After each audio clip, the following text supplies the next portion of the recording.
And well, I guess you could call this the end. Some might say the point of no return. I held hope there'd be a chance we might mend the mistakes we made. Salut Internet, j'espère que tu vas bien. Bon, aujourd'hui, sujet délicat et situation compliquée, les dévers. Mais avant, tu connais la chanson? Intro. Oh putain la vache. Salut, moi c'est Tom, je suis passionné de sport extrême et instructeur dans à peu près tout ce qui roule. J'ai créé cette chaîne YouTube pour te partager mes rêves et te faire vivre mes aventures. Alors installe-toi dans ton canapé et abonne-toi.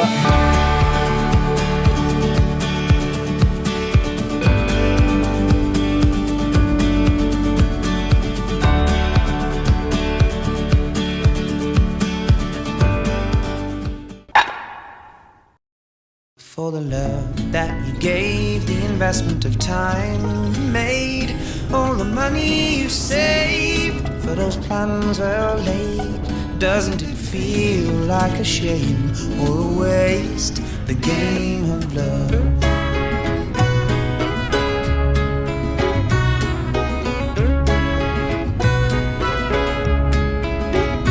And so I've heard it's better to have loved and lost,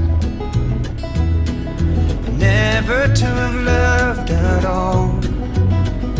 I can't deny the happiness I once felt, but at what cost did it come?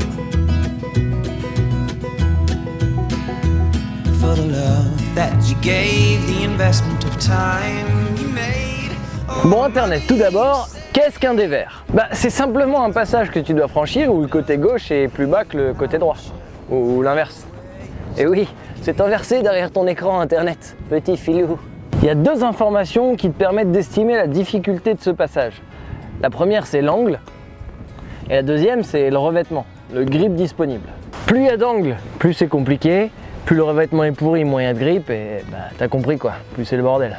Donc t'auras compris, chaque dévers nécessite une analyse fine avant de t'engager dedans. Pour moi, il y a deux situations principales dans lesquelles tu vas te retrouver dans une situation de dévers. Une dont on va grandement parler et la deuxième dont on a déjà parlé, mais on reviendra dessus rapidement. Bon, la première situation, c'est celle dans laquelle je me trouve actuellement. Le chemin que j'emprunte est juste derrière moi et la sortie est juste devant. Et on voit clairement que là, c'est comme ça. Avant qu'on se lance dans l'explication purement technique, on va déjà bien poser les bases des règles de sécurité. Parce que les dévers en gros trail, c'est compliqué et l'erreur est complètement interdite. Sinon, ça peut donner ça. For those plans well laid, doesn't it feel like a shame or a waste, the game? Ça te branche de faire ça, Hector? Ouais, je me disais aussi. Ouais, le flat a énormément d'avantages, mais pas que. Dans le cas d'une chute en dévers, c'est clairement un gros inconvénient. Il va aider la moto à rouler boulet. Et dans ce cas-là, la gravité, fait pas de cadeau. T'inquiète, Hector, je vais faire gaffe. Bon alors, qu'est-ce qu'il faut qu'on fasse pour pas que ça arrive? Bon, du coup, pour aller plus loin dans les explications, il faut que tu sois au clair avec deux termes. Amont, aval, ça va? T'es au clair là-dessus, Internet? Eh dis donc, petit, t'aurais pas un peu l'impression de prendre Internet pour un con? Ah mais non, pas du tout, Johnny, c'est juste que moi je me gourre tout le temps, donc je pensais que c'était important que je reprécise. Bah oui, mais t'es un peu un con. Merci beaucoup Johnny de ta fine analyse, mais retourne plutôt de t'occuper de ton troupeau imaginaire. Et n'oublie pas, tu n'es que toléré ici. Non mais faut le recadrer le petit, il commence à se sentir à l'aise, n'importe quoi. Bon donc, amont, c'est le côté le plus haut, aval, c'est du côté du trou. Parce que t'avales. Merci Hervé pour cette douce poésie. Donc, je vais toujours avoir 100% de mon appui pied sur la moto du côté aval, ce qui va me permettre de laisser la moto en déséquilibre côté amont et d'avoir un vrai appui au sol si besoin côté amont. Au niveau de mes bras, ça va être un peu la même chose. Bon, j'ai pas un bras par terre, on est d'accord, mais je vais avoir plus d'appui côté aval que côté amont, ce qui va me permettre de mettre la moto en déséquilibre de ce côté-là, mais de réussir à la gérer de 1 grâce à l'appui pied qui ne va pas suffire comme je le vois là. Et du coup, je vais aussi compenser avec mon bras côté aval. Donc, on est bien d'accord que si du coup, je laisse volontairement la moto en déséquilibre côté amont, c'est parce que la chute côté aval elle est totalement interdite. Celle-là, elle est à proscrire à tout jamais. C'est celle-là qui va déclencher un tonneau.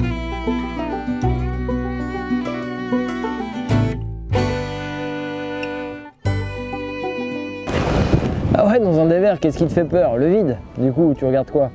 Bah, le vide. Et c'est ça qui va te créer un déséquilibre de ce côté-là. C'est pour ça qu'il est vraiment important d'avoir tout l'appui sur le côté aval pour être en déséquilibre côté amont. Ce principe-là, il est hyper important à intégrer. Bon, ça, c'était vraiment le gros warning sécurité.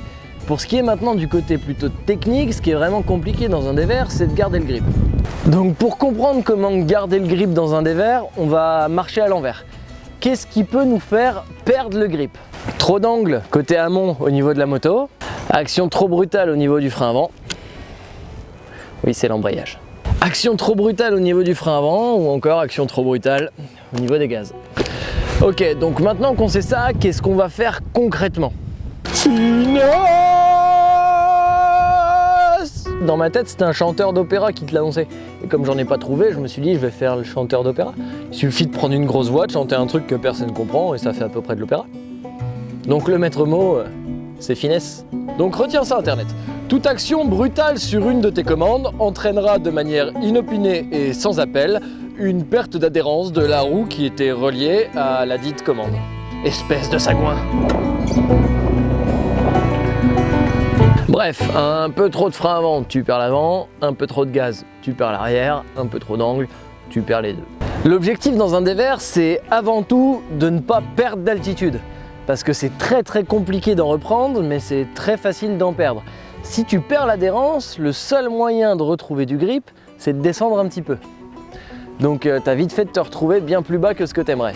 Au niveau de la direction, comme dans presque 90% des situations en maxi trail, il faut laisser vivre le guidon. Si tu le contrains, elle va pas aimer, tu vas perdre l'adhérence. Donc il faut vraiment que tu laisses vivre le guidon, garder le regard bien dans la direction où tu veux aller et normalement ta moto devrait y aller. Donc si je résume, j'ai 100% de mon appui pied côté aval, un peu plus d'appui main côté aval que côté amont. Mon pied côté amont est prêt à se poser au sol si j'ai besoin pour X ou Y raison. Au niveau de l'allure, il faut que j'ai une allure la plus constante possible. Donc je touche le moins possible au frein avant et le moins possible au gaz. Mon guidon, je lui laisse faire sa life et je keep the eyes là où je veux aller. Bref, c'est pas si compliqué que ça finalement. Et si malgré tout ça tu le sens pas, tu me dis... Oui Claudie, c'est vrai, je suis tendu, je suis pas à mon aise, il faut que tu te laisses venir vers moi. Et je viendrai te chercher, t'inquiète pas.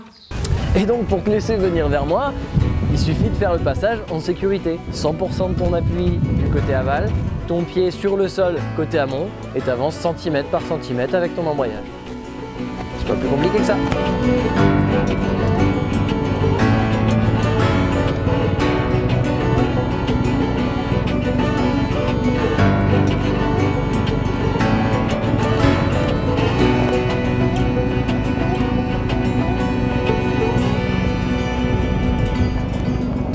Si t'es un peu foufou et que tu te dis « Oh, moi je suis un dingue, je vais remonter ». Ok, pourquoi pas. Mais prends ton temps et gratte centimètre par centimètre. Essayer de remonter dans un dévers avec un gros trail, c'est une bataille de longue haleine. Donc il faut petit à petit, tout doucement, t'essayes de reprendre du grip et d'y aller tranquillement. Mais c'est compliqué. Encore une fois, chaque situation est différente, mais moins t'as de grip et plus t'as d'angle, plus c'est compliqué.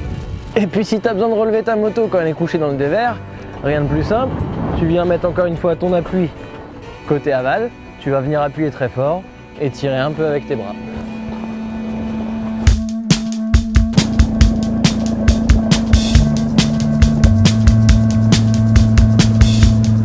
Et petit truc que je t'ai pas dit aussi, en plus de ton appui 100% sur le cale-pied aval, n'hésite pas à servir du poids de ton corps, à amener ton poids de corps du côté aval pour que la moto soit côté amont. And pose again. Freeze for the camera, then resume what you're doing. Where you, how you, why you, when. Every little thing you do, you document. Comme ça, s'il y a un problème, tu la jettes du bon côté. And then you put it out. Your moment's got light. Et donc la deuxième situation où tu vas te retrouver fatalement en dévers, c'est si tu es amené à faire demi-tour dans une montée.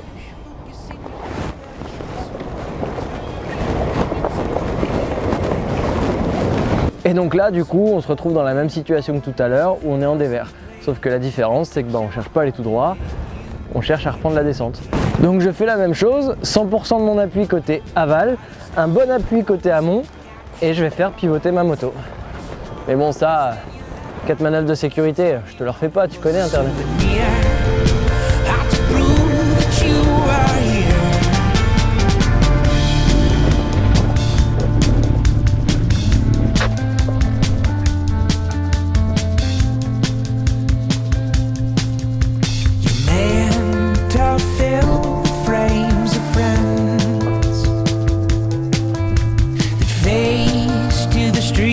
So your neighbors can't see that there's evidence of where you've been.